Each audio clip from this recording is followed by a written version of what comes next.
Hello, I'm Jamie Penny with Elevated English Resources. Today we are continuing The Sun Also Rises by Ernest Hemingway, and we are picking up on chapter 4.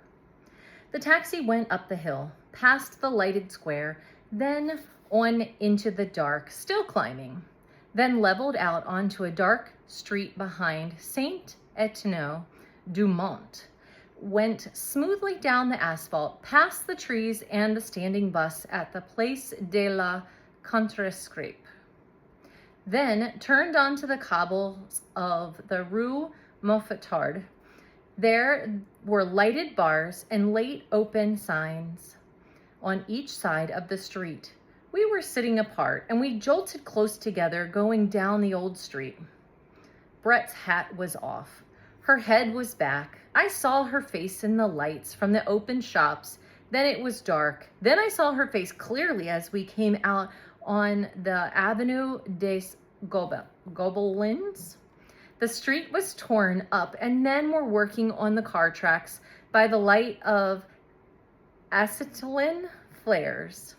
Ooh, there's a lot of words in this one. Brett's face was white, and the long line of her neck showed in the bright light of the flares. The street was dark again, and I kissed her. Our lips were tight together, and then she turned away and pressed against the corner of the seat, as far away as she could get. Her head was down. "Don't touch me," she said. "Please don't touch me." "What's the matter?" "I can't stand it." "Oh, Brett, you mustn't. You must know I can't stand it, that's all. Oh, darling, please understand." "Don't you love me?" "Love you? I simply turn all to jelly when you touch me." "Isn't there anything we can do about it?" She was sitting up now. My arm was around her, and she was leaning back against me, and we were quite calm. She was looking into my eyes with that way she had of looking that made you wonder whether she really saw out of her own eyes. The look they would look on and on after everyone else's eyes in the world have stopped looking. She looked as though there were nothing on earth she would not look at like that. And really, she was afraid of so many things. "And there's not a damn thing I could do," I said. "I don't know," she said. "I don't want to go through that hell again. We'd better keep away from each other." "But darling, I have to see you. It isn't all that you know." "It isn't all that you know." "No, but it always gets to be. That's my fault. Don't we pay for all the things we do, though?" She had been looking into my eyes all the time. Her eyes had different depths. Sometimes they seemed perfectly flat. Now you could see all the way into them. "When I think of the hell I've put chaps through, I'm paying for it now." "Don't talk like a fool," I said. "Besides, what happened to me is supposed to be funny. I never thought about it." "Oh, no. I'll lay you don't." "Well, let's shut up about it. I laughed about it too, myself once." She wasn't looking at me. "A friend of my brother's came home that way from Mons. It seemed like a hell of a joke. Chaps never know anything, do they?" "No," I said. "Nobody ever knows anything." I was pretty well through the subject. At one time or another, I had probably considered it from most of its various angles, including the one that certain injuries or imperfections are a subject of merriment while remaining quite serious for the person possessing them. "It's funny," I said. "It's very funny. And it's a lot of fun, too, to be in love." "Do you think so?" Her eyes looked flat again. "I don't mean fun that way. In a way, it's an enjoyable feeling." "No," she said. "I think it's hell on earth." "It's good to see each other." "No, I don't think it is." "You don't want to?" "I have to." We are sitting now like two strangers. On the right was the Parc Monceris, the restaurant where they have the pool of live trout and where you can sit and look out over the park. Was closed and dark. The driver leaned his head around. "Where do you want to go?" I asked. Brett turned her head away. "Oh, go to the Select." "Café Select," I told the driver. "Boulevard Montparnasse." We drove straight down, turning around the Lion de Belfort that guards the passing Montrouge trams. Brett looked straight ahead. On the boulevard Raspail, with the lights of Montparnasse in sight, Brett said, "Would you mind very much if I asked you to do something? Don't be silly. Kiss me just once more before we get there." When the taxi stopped, I got out and paid. Brett came out putting on her hat. She gave me her hand as she stepped down. Her hand was shaky. I say, "Do I look too much of a mess?" She pulled her man's felt hat down and started for the bar. Inside, against the bar and the tables, were most of the crowd who had been at the dance. "Hello, you chaps," Brett said. "I'm going to have a drink." "Oh, Brett!" The little Greek portrait painter, who called himself a duke and whom everybody called Zizi, pushed up to her. "I got something fine to tell you." "Hello, Zizi," Brett said. "I want you to meet a friend," Zizi said. A fat man came up. "Count Mipimopoulos, meet my friend, Lady Ashley." "How do you do?" said Brett.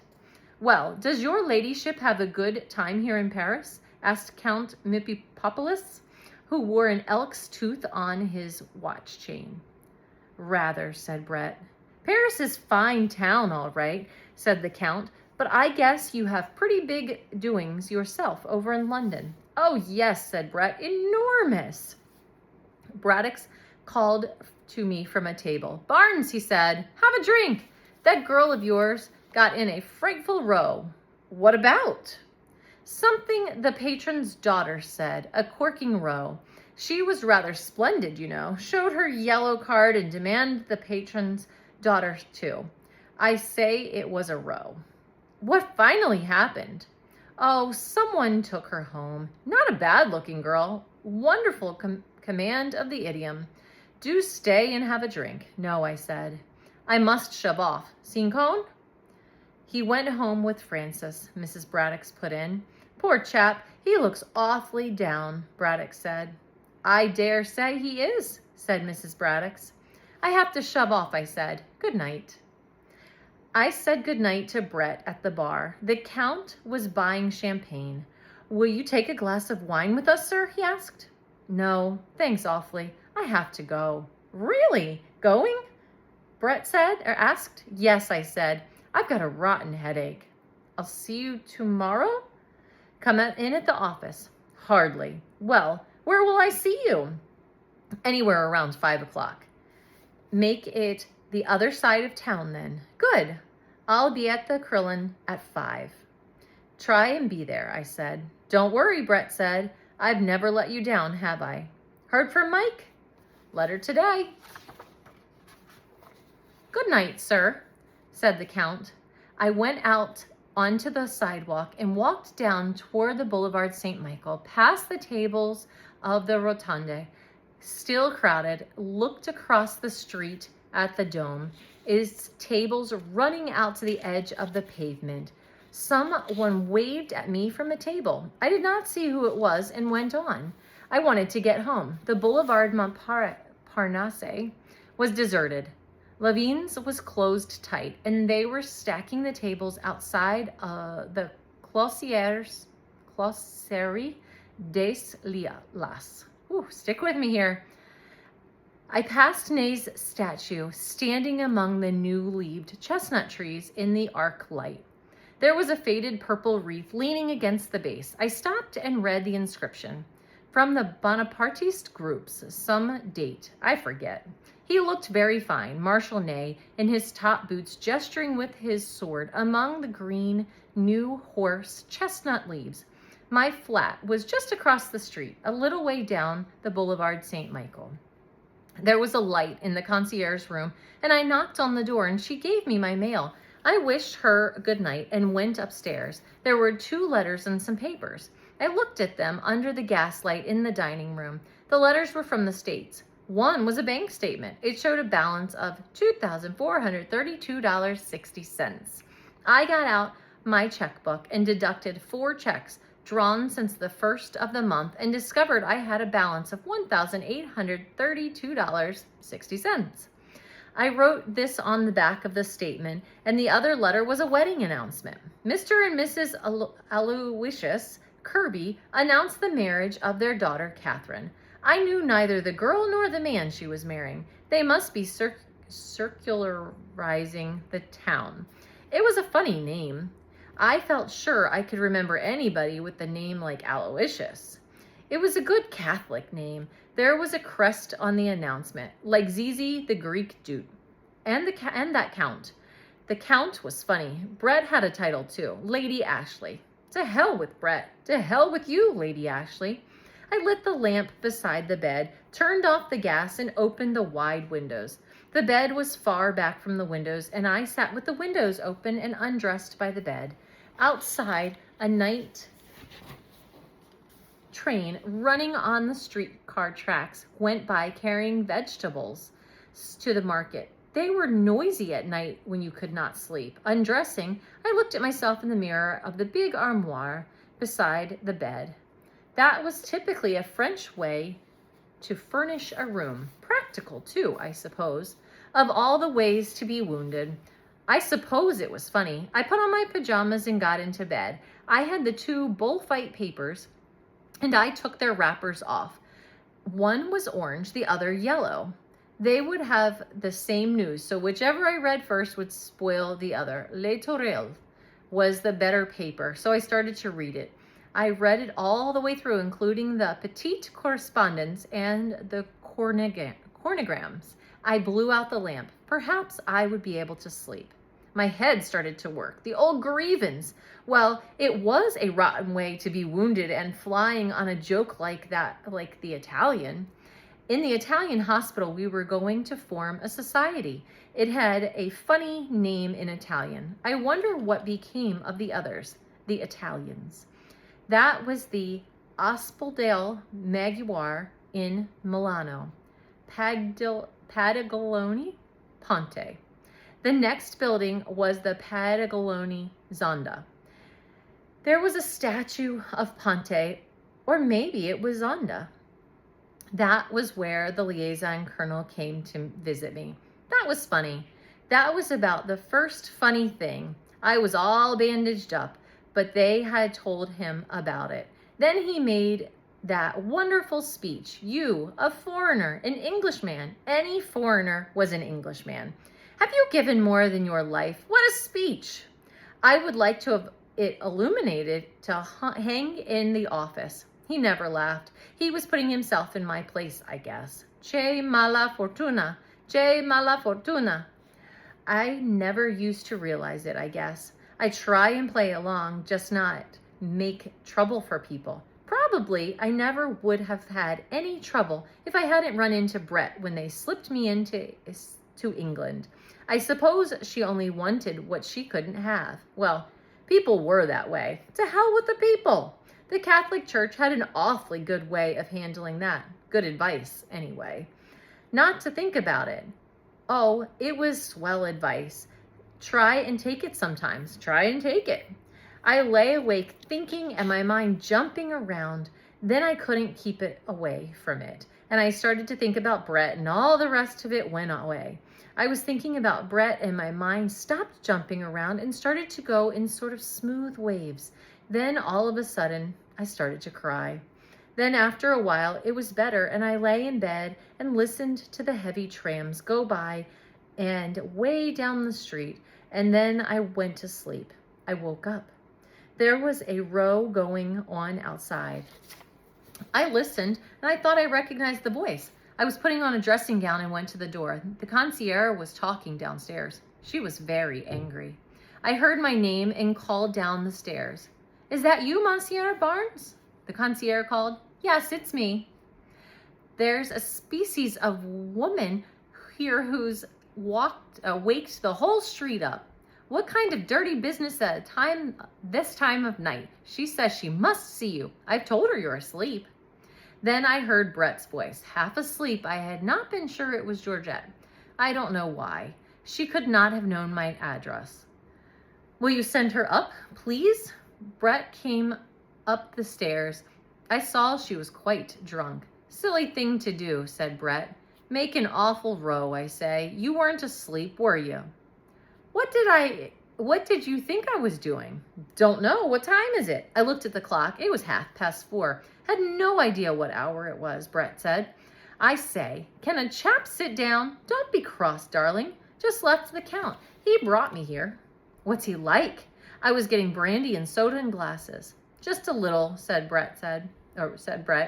Don't try and make me drunk. The count? Oh, rather. He's quite one of us. Is he a count? Here's how. I rather think so. You know, deserves to be anyhow. Knows hell's own amount of about people. Don't know where he got it all. Owns a chain of sweet shops in the States. She sipped at her glass. Think he called it a chain, something like that. Linked them all up, told me a little about it. Damned interesting. He's one of us, though. Oh, quite, no doubt. One can always tell. She took another drink. How do I buck on about all of this? You don't mind, do you? He's putting up for Zizi, you know. Is Zizi really a duke, too? I shouldn't wonder. Greek, you know. Rotten painter. I rather liked the Count. Where did you go with him? Oh, everywhere. He just brought me here now. Offered me $10,000 to go to Biarritz with him. How much is that in pounds? Around 2,000. A lot of money. I told him I couldn't do it. He was awfully nice about it. Told him I knew too many people in Biarritz. Brett laughed. I say, you are slow on the uptake, she said. I had only sipped my brandy and soda. I took a long drink. That's better. Very funny, Brett said. Then he wanted me to go to Cannes with him. Told him I knew too many people in Cannes. Monte Carlo. Told him I knew too many people in Monte Carlo. Told him I knew too many people everywhere. Quite true, too. So I asked him to bring me here. She looked at me, her hand on the table, her glass raised. Don't look like that, she said. Told him I was in love with you, true, too. Don't look like that. He was damn nice about it. Wants to drive us out to dinner tomorrow night. Like to go. Why not? I'd better go now. Why? Just wanted to see you. Damn silly idea. Want to get dressed and come down? He's got a car just up the street. The Count?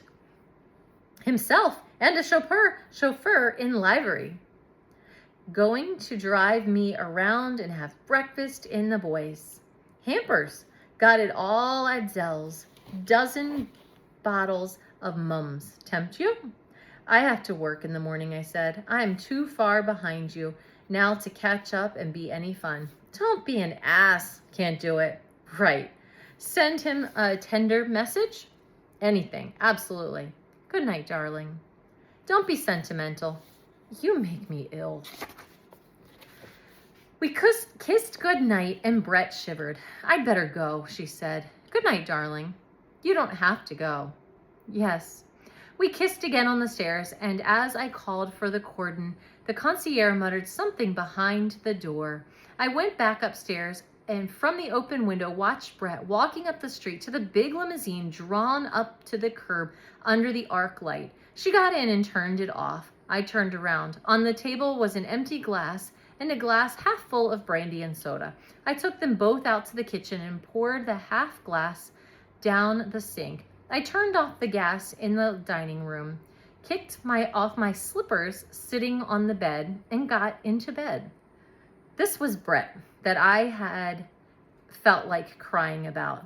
Then I thought of her walking up the street and stepping into the car as I had last seen her. And of course, in a little while, I felt like hell again. It was awfully easy to be hard-boiled about everything in the daytime, but at night is another thing. Ooh. So I'm enjoying this story. I hope you are too. I'm finding some of the language, some of the dialect to be challenging for me to pronounce. So I'm doing my best, and I hope that you are following along and trying to figure it out with me. That was the end of chapter 4. And next we're going to pick up with chapter 5. I appreciate you following along. If you haven't already, please subscribe to my channel.